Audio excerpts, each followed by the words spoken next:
Good afternoon, everyone. We'll be kicking this off here in about a minute, so let everybody get joined in, and we will be starting here in just a little bit.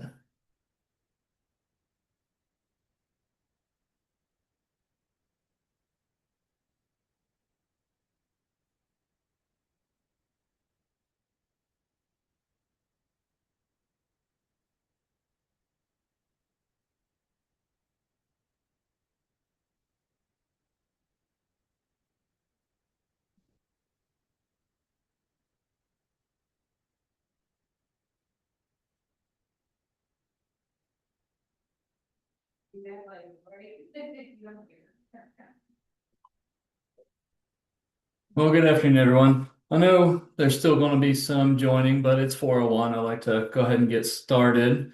That way we can wrap this up probably a little bit early today. We probably won't take the full hour. There will be, I think the chat is available if anybody would like to drop some questions in the chat. If not, of course, feel free to reach out afterwards to myself or any our concierge, or of course, your CPA advisor, your Charity Partners advisor. Today, we're talking about Q1 tax planning, closing the tax gap. Basically, we're talking about strategies for executives. And as executives, you have different types of compensation, and it comes at different times during the year. So that is what we're going to be speaking about today. I'm Josh Norman. I'm an attorney here in our Bardstown, Kentucky office. I work with our central tax team and basically field questions from across the firm, specifically complex or difficult tax questions. And I also work with our advisors, our CPAs, our estate planners on just different tax issues that may come up for our clients throughout the year. And before this, I was a tax manager with Argy Financial Group. Before that, I was with a large international vehicle company focusing in state and local tax. And before that, I was at a big four accounting firm in their state and local tax practice. So I have a lot of state tax background, but today we are focused on federal income tax, and we will leave the state tax for another day. It is a little too difficult to get into all 50 states in a matter of an hour. So today, our overview, what we're talking about is the tax challenges you face as executives based on the timing of your income and the type of income. So you may get bonuses at the end of the year, the beginning of the year, and the withholdings may not align. What does that lead to? Potential underpayment penalties or other costly mistakes and having to pay a substantial amount come April or generally October, but come April having to make those payments for the following year.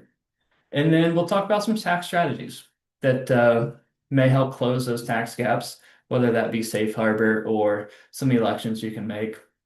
And then just making sure you have your goals for 2026 and know how to have some conversations with your tax advisor and your financial advisor. One main takeaway for today is this is not individual income tax advice. You will need to speak specifically with your own CPA, your tax advisor on anything specific. I will be giving this as more of a general overview, so you don't take this as individual income tax advice. First, here's our agenda. We'll talk about tax law changes. We'll talk about how income concentration creates new challenges. And well, not even new, creates challenges each year. We'll talk about tax rate gaps and strategies. We will look at what income tax rates are, brackets, just to give you a refresher as to what those look like and how they impact you day to day, essentially. We'll also dig into some equity compensation and the taxation of some of those items, such as RSUs, ISOs, and QSOs, and how they impact you directly, depending on vesting or exercise or grant.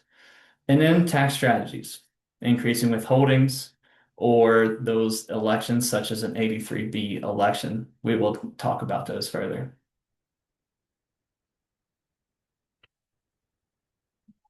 To kick off, I think it's always important to know what's happened recently and also just know where we're at. So understanding how tax may impact you as an individual.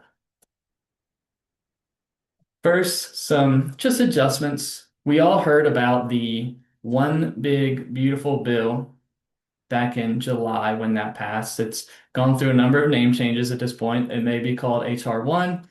I've seen it called the Working Families Tax Act. I've seen it called OB3, OBA, tons of names out there, but they're all talking about the same thing. The tax bill that passed back in July, I think 4th officially. And it had a bunch of different timing changes on it, a bunch of tax changes on it. But what's impactful for us today, as we're talking kind of high level here, is the tax rate. The highest marginal tax rate stayed at 37%. There was talks to increase it back to 39 or a little bit higher. It stayed at 37%. Standard deductions were increased. So a standard deduction is increased a little bit each year. I think right now we're sitting at like 31.5 for 2025 for a married filing jointly couple, and right around 32, maybe 32.6 for 2026 for again a married couple filing jointly. And we'll get into the brackets now. We'll explain that a little bit more on an upcoming slide, but I want to give you that heads up. The SALT deduction, so your state and local tax deduction, which has been reduced over the past, well, since 2017 until 2024, was reduced to $10,000. So that impacted you when you were itemizing your deductions, where you may have taken a larger state and local tax deduction. That includes real estate taxes, state income tax. And if you were over 10,000, you just lost that itemized deduction. Well, now that has been increased to $40,000. I'm sure if you saw any headlines last summer, you saw a lot of that. And what does that really mean? It means if you have under $500,000 of income during the year, married filing jointly, you can have a $40,000 state and local tax deduction if you pay that much money in state and local tax. Now, if you have over $600,000 of AGI, of income in the tax year, that SALT deduction has essentially phased out completely, and therefore you've reduced back down to that $10,000 number. So, yes, it went up. It may or may not impact you depending on what your overall income is. So, you may still be stuck at that $10,000 limit. And there is some changes I will note just for clarity's sake. In 2025, the SALT deduction cap is 40,000. In 2026, it goes up 1%, so 40,400. And the $500,000 phase out moves to 505,000. So it's going to go up 1%, and it's only supposed to be 40,000 or plus 1% over the next about 3 years, and then it expires and reduces back to $10,000. So lots of talk about that. May not be a big change.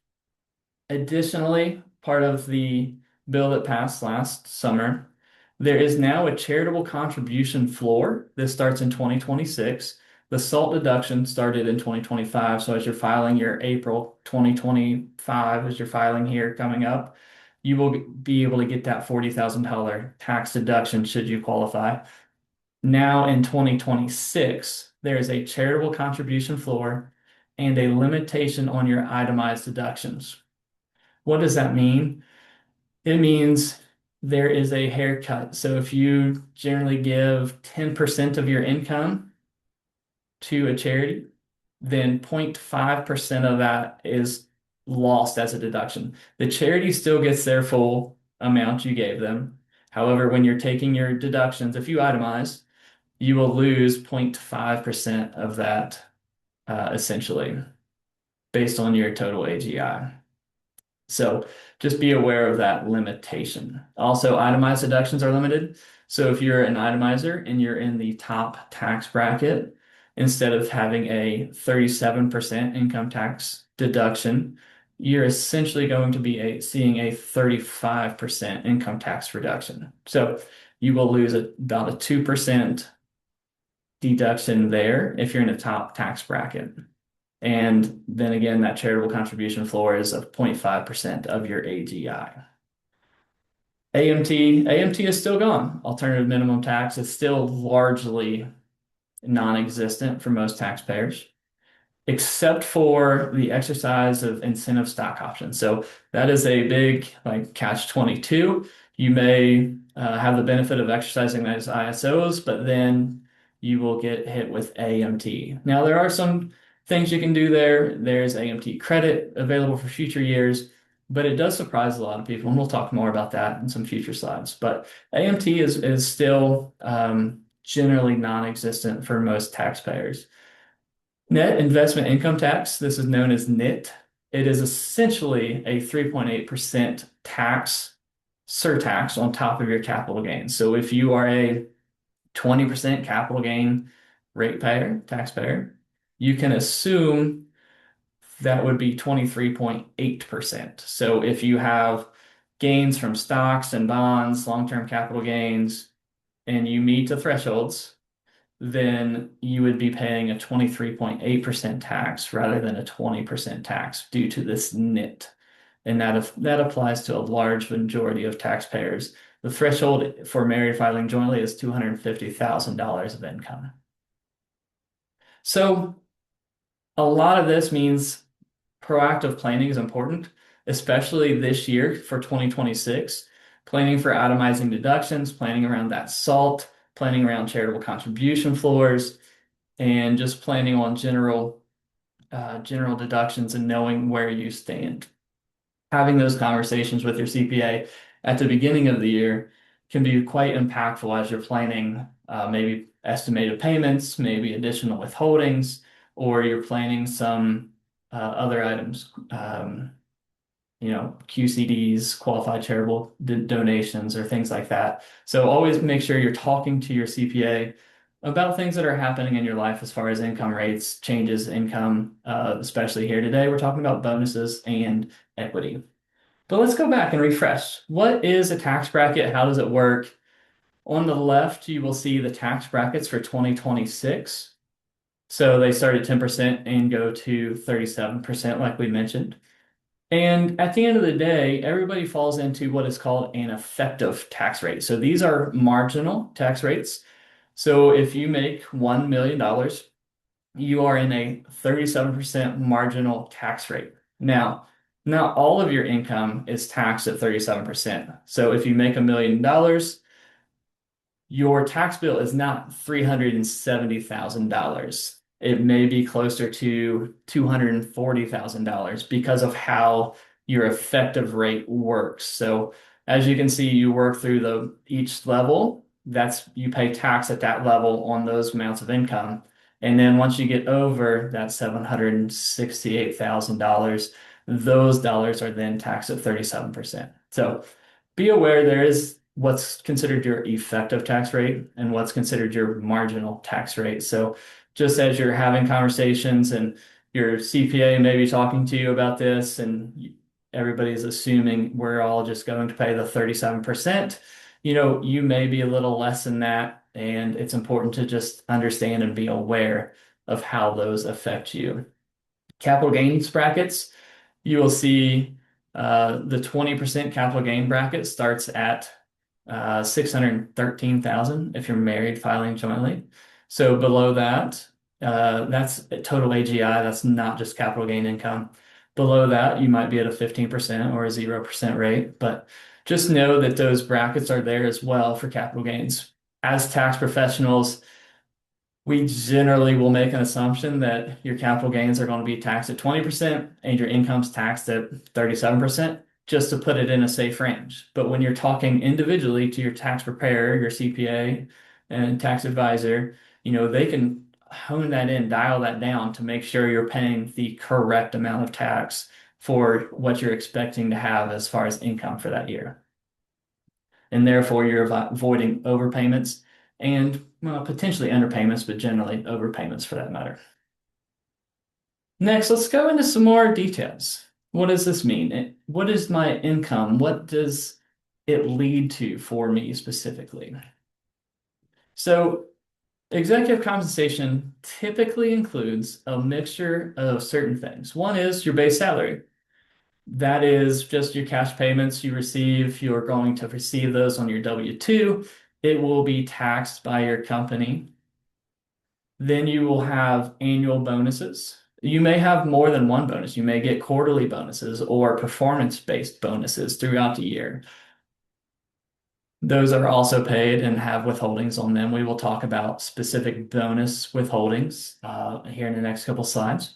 Then you have stock options. Those could be incentive stock options, non-qualified stock options, restricted stock awards, or restricted stock units.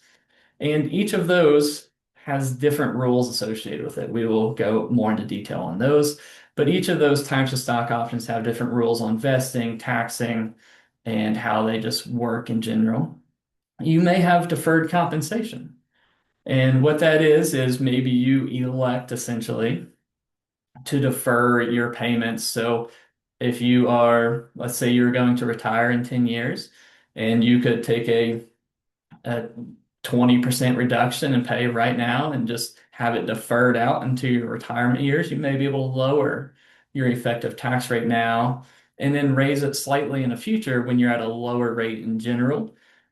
And that's considered like a deferred compensation. It is subject to a lot of different rules, the delays, time value of money, also tax value. There's a lot going on there, but it is an option sometimes for companies and executives to make those kind of arrangements. And then you have other benefits. You have non-cash benefits, health insurance, HSA plans, your standard retirement plans, such as, your 401k. You also have your IRAs, your Roth IRAs, maybe a backdoor Roth type of thing, but there's other types of benefits that are available as well. And then your general fringe benefits, whether that's a car allowance or a housing allowance or travel allowance per se, you have different options or opportunities that may be available there. Now, income spikes create tax risk. Why is that? So a lot of times we'll receive a bonus early in the year. Maybe Q1 is always the bonus payment for your industry or your business. Well, that may lead to insufficient withholdings. It also, you may have your stock vesting at one time during the year, the first quarter. And so then your withholdings throughout the year are not quite equal because if you I guess we'll step back for a moment. If you have a paycheck, a regular paycheck, your income tax, your withholding tax is based on whatever that standard paycheck is. And then if you're expected to make $500,000 of income through your paycheck that year, that is your salary, then you will be in that bracket. And I think if we go back, that's right around a 24, maybe 32% tax bracket. But let's say your bonus is 800,000. Well, that puts you to a total compensation of 1.2 million, 1.3 million, excuse me. Well, now you're in that 37% tax bracket that the withholding was not prepared for. So there's a lot of opportunities there to miss withholdings, to miss payments, and to be under withheld throughout the year. We'll talk more about withholdings, but that's where you lead into a mismatch because your standard payroll withholdings don't factor in any bonuses or anything special like that. They are simply factoring in what your salary is for the year, how much you elected to have withholdings on your W-4, and that is as simple as it gets. So that's how you may lead to penalties or future cash flow issues is having that mismatch in withholdings based on your regular paycheck versus potential bonuses you may receive. Specifically discussing withholding rates. So for bonuses. Now, if you get a bonus of, we said 800,000 in that prior slide, if you have a bonus of $800,000, the rules are your company is supposed to withhold 22%. Now, if you are making over $800,000 in the year, your marginal tax rate is at that 37% bracket. That's without including your salary or other bonuses or other income you may have. So you can see there may be quite a bit of discrepancy there because of just how the standard rules are. Now, if you have a bonus over $1 million, the tax rate withholding is supposed to be 37%. So withhold like a bonus from 0 to 999,000 is withheld at 22%, and anything over the 1 million is withheld at 37%. So there will almost always be a discrepancy in your tax withholdings if you don't have additional withholdings on bonuses, or if you're just not planning for that, if you're assuming that your company is going to withhold the proper amount, they're not required to. It is a specific rule in the tax code. It says 22% on anything less than 1 million, 37% on any special payments over 1 million. It is quite an odd quirk. Excuse me. That is what leads to requiring estimated payments.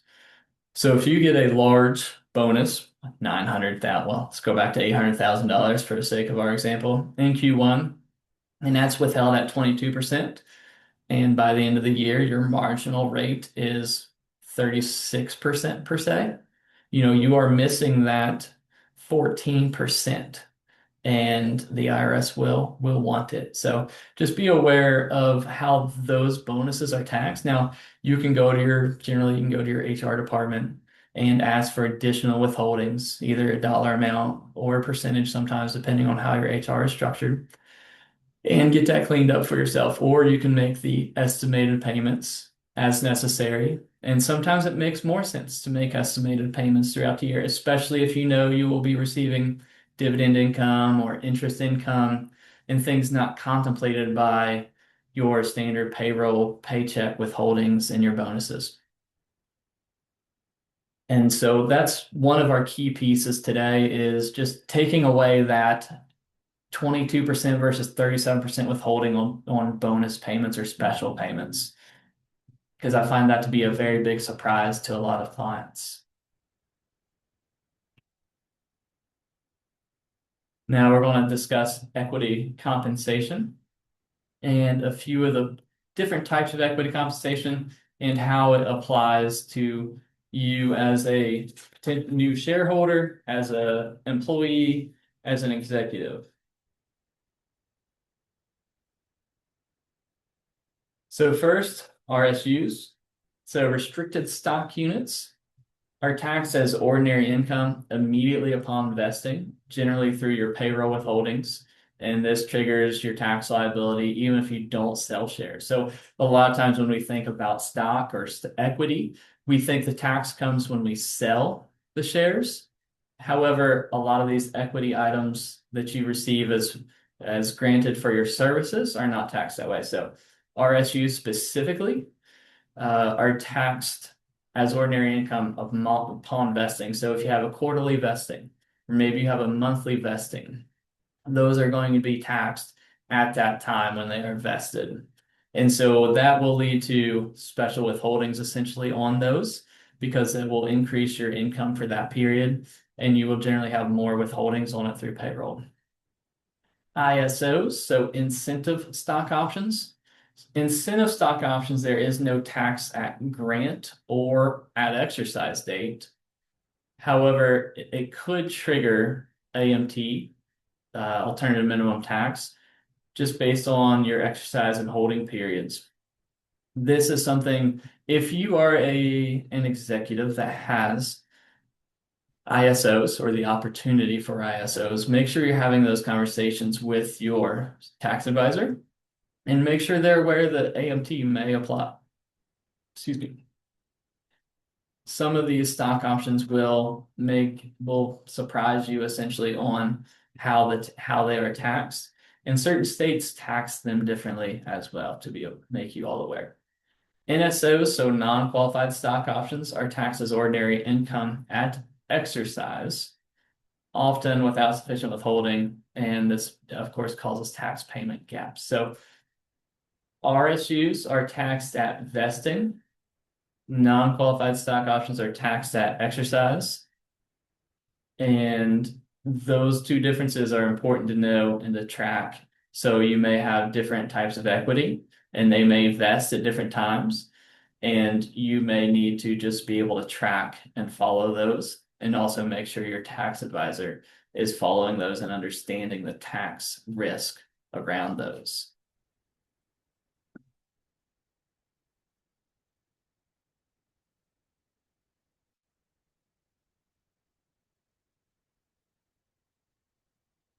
Moving to tax planning.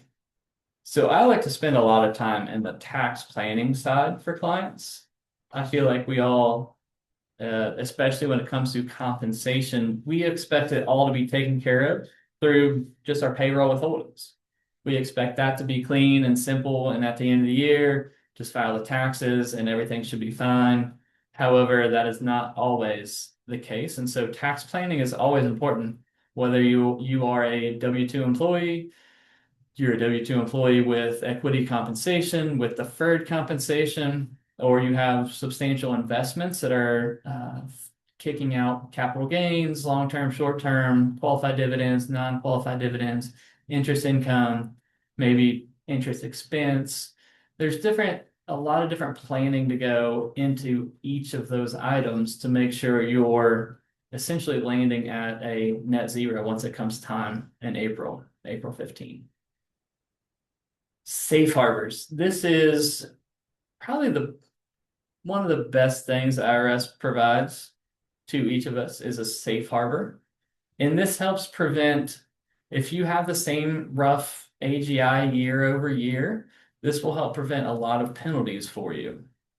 So essentially, taxpayers can avoid penalties by paying 90% of the current year tax liability or 110% of the prior year tax liability. Generally, those are through withholdings or estimated tax payments. Note here that 110% is reduced to 100% if your AGI is less than $150,000.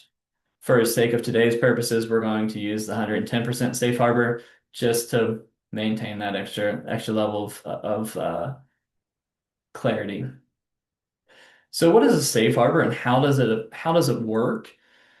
Essentially, if you can get into that threshold, so 90% of current year or 110% of prior year, then the IRS will not apply penalties to you. Withholding taxes, so if you are a W-2 employee, withholding taxes are deemed as being received throughout the entire year and maybe you will have over the course of an entire year, you may have enough withholdings to get to that 110% or 90%. But like we said, if you are a W-2 employee and you receive a $800,000 bonus, that's withheld at 22%. And if your tax rate's quite a bit higher than that, you may not be able to achieve that 90% or 110% without an estimated payment or additional withholding. So it's very key to keep an eye on where your safe harbor is. And sometimes it's as simple as having your CPA look at your check stubs, third quarter, see where you're landing, if you're going to be paid in enough through just simple withholdings, or if you may need to make an estimated payment. And then also just keeping up with how much has been withheld and where you want to be if you want to continue to make estimated payments through different schedules. Quarterly is generally the simplest way, and it breaks it out to the IRS, and that's how we generally set people up is for quarterly estimated payments. And just using the safe harbor keeps you out of those penalty situations. Again, you have to, even if you extend your tax return to October, you still have to make the payment by April 15. So if you're at that 90% threshold, and so you still owe 10%, you still have to make that payment by the April 15 due date to not have penalties, even if you do extend your total return to give yourself more time to gather documents or to give your CPA more time to finalize everything. Just a reminder that that payment is still due April the 15th, not October 15th, or if the penalty safe harbor does not necessarily apply. We mentioned 83B elections, like what can you do? So I'm going to move into a little bit more of future planning here.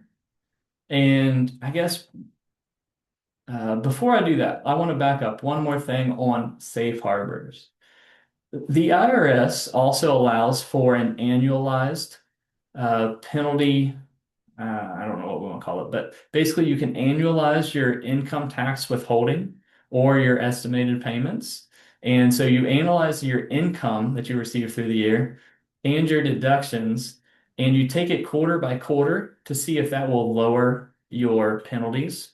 And so sometimes, usually this happens best or works best with clients that receive a larger bonus at the end of the year and have a larger withholding at the end of the year, but it can also work for larger payments at the beginning of the year. So there is the standard safe harbor.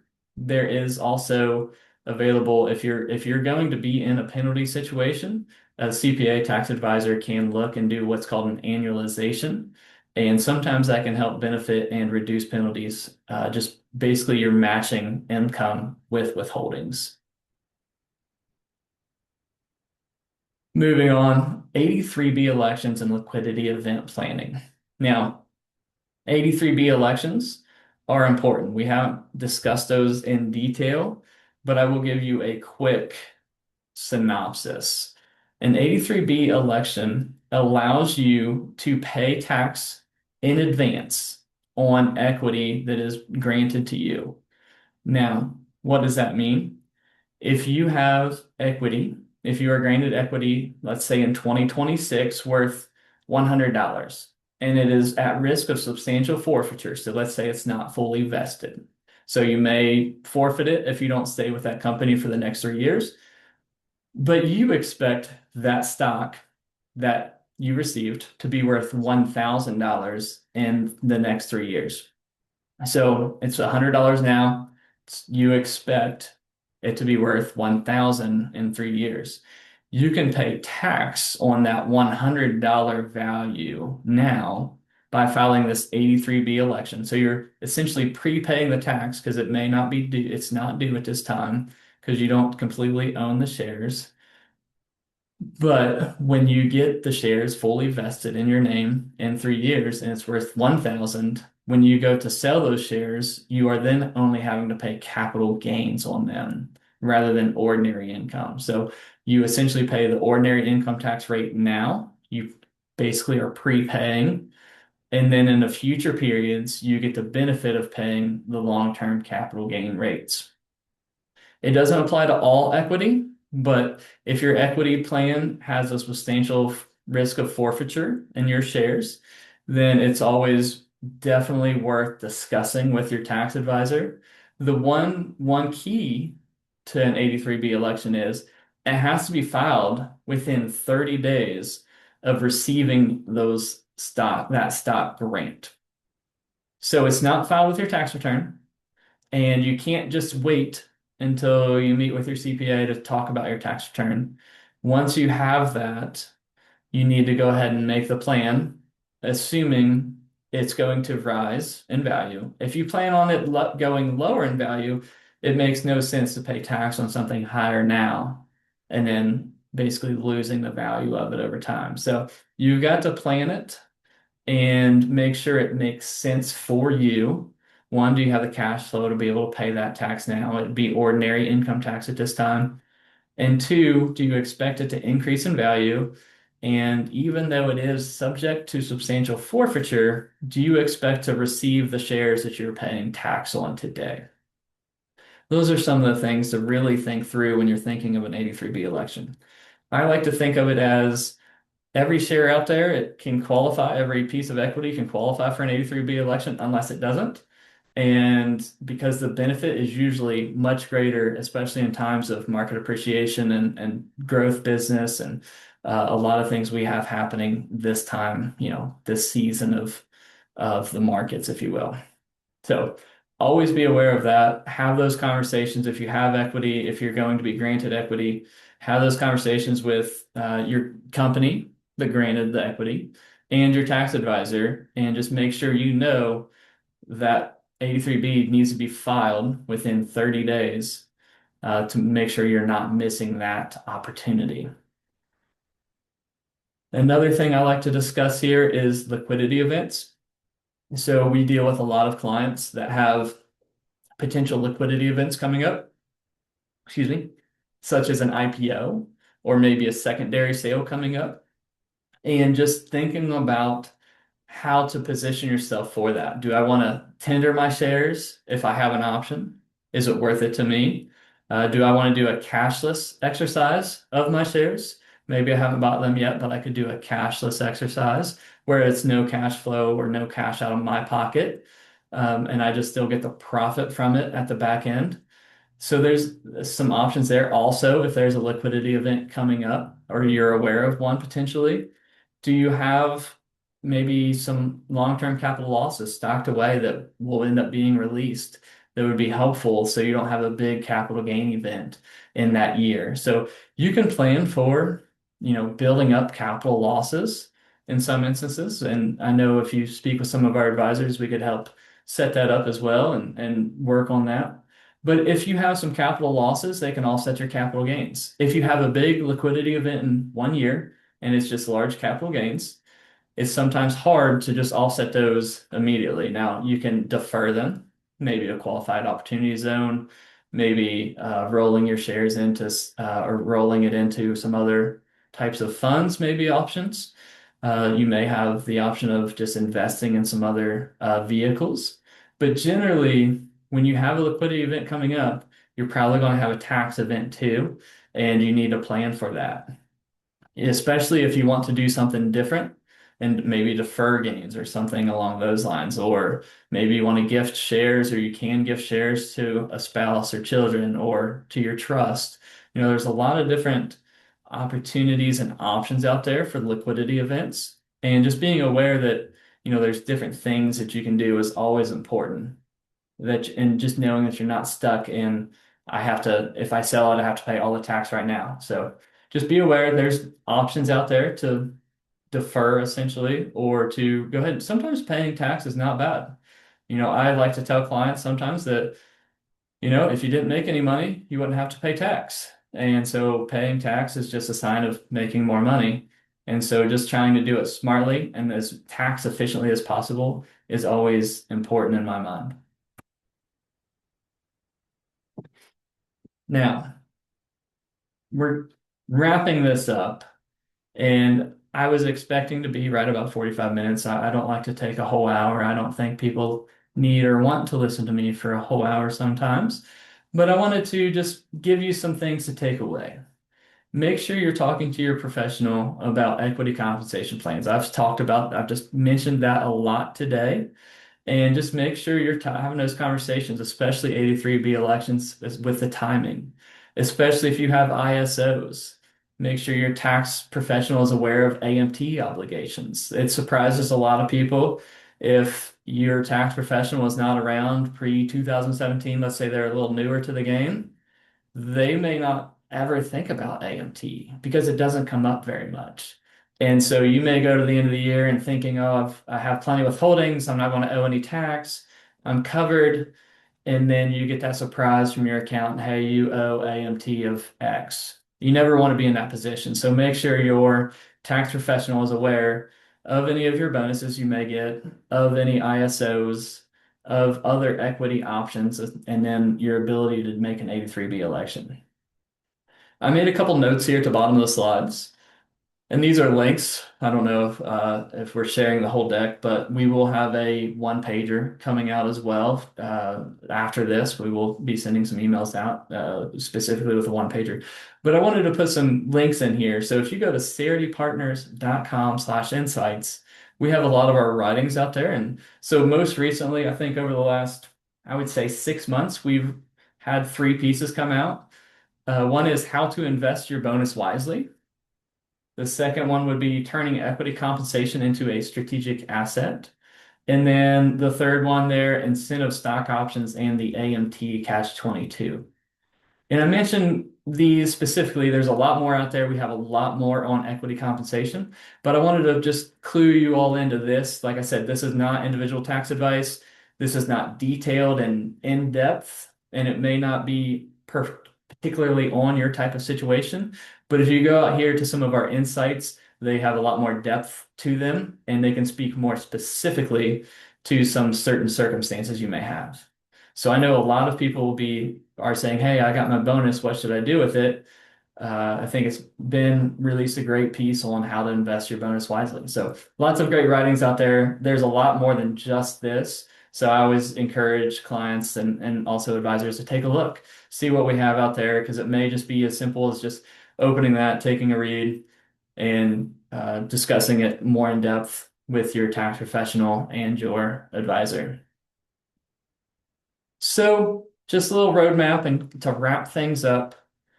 Today, we looked at our recent tax law changes. We also discussed what didn't change. So 37% tax bracket, still the highest tax bracket. SALT deduction may affect you. It may not. You may still be stuck at that $10,000 SALT maximum. Again, you have to pay the SALT. You have to pay your state and local tax up to that $10,000 or $40,000 to be able to take it. But it phases out. I'm using round numbers, but if you have AGI over $600,000, expect the SALT deduction to be capped at $10,000. So just be aware of all of those changes. Remember, NIT applies, so your 20% capital gains that you may be getting on certain items may be 23.8%. So whenever you're doing your tax planning, important to recognize that. So analyzing income and withholdings. So your Q1 income concentration could lead to lower withholdings, like I said. If your bonus is under 1 million, it's with withholdings at 22%. If it's over 1 million, then it's at 37%. So there's a big gap for under withholdings to be had there. And make sure you're just having those conversations. Look at what is available. Maybe your HR will let you have additional withholding for that year if you choose. Or in my mind, it's usually simpler and better to have those conversations with the CPA and make estimated tax payments and have a tax projection and a tax plan. That way you can be more on top of it and having those conversations regularly with your CPA, maybe quarterly, or more than annually for sure, to keep them up to date. Like, hey, my bonus this year is going to be 10x, whereas last year it was 50x. So making sure that you're keeping your CPA up to date and you all are on the same page, so you're not overpaying too much and you're not underpaying. That way you're trying to get to the right number at the end of the year. Plain equity compensation. So understanding the equity compensation you're entitled to, you will be receiving, and making sure you know how that will be taxed, whether it's taxed withholding at the time of vesting, whether it's taxed at the time of exercise on the spread, and just depending on how that equity is structured and what you're receiving, just making sure you know what those tax rules are that are going to affect you. Remember the safe harbor. So safe harbor is very important, 90% of current year or 110% of prior year. And that can keep you out of a lot of penalties. Nobody likes to pay penalties or interest to the IRS. I always like to say breaking even with the IRS is the best way to be. So just making sure you're able to use those safe harbors and you're not too far underpaid and you're not too far overpaid, because you can have that money working better for you rather than sitting with the IRS. Thank you. I think that's all I have today. I will turn this over to questions, but reminder, this is not individual income tax advice, just a general overview, and hopefully this is informative. I do want to remind you all in regards to the one pager we will be sending out. And as well, just if you have questions, talk to your CPA, talk to your tax advisor, if you don't have one, talk to your financial advisor, or reach out to our Savings Partners concierge. We can get you set up with a professional that will work with you in your area. Important notes. Here's our disclaimer that I'd like to put up here. So I think I can open it to questions in the chat. If anybody has any questions or would like to ask, feel free. I don't see anything at this time.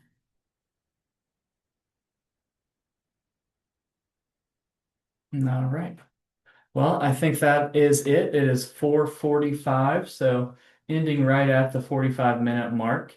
Thank you all for joining me today. I appreciate your time. And if we can help you out with anything in the future as far as financial, tax, estate, let us know here at Savings Partners. We have advisors and professionals available.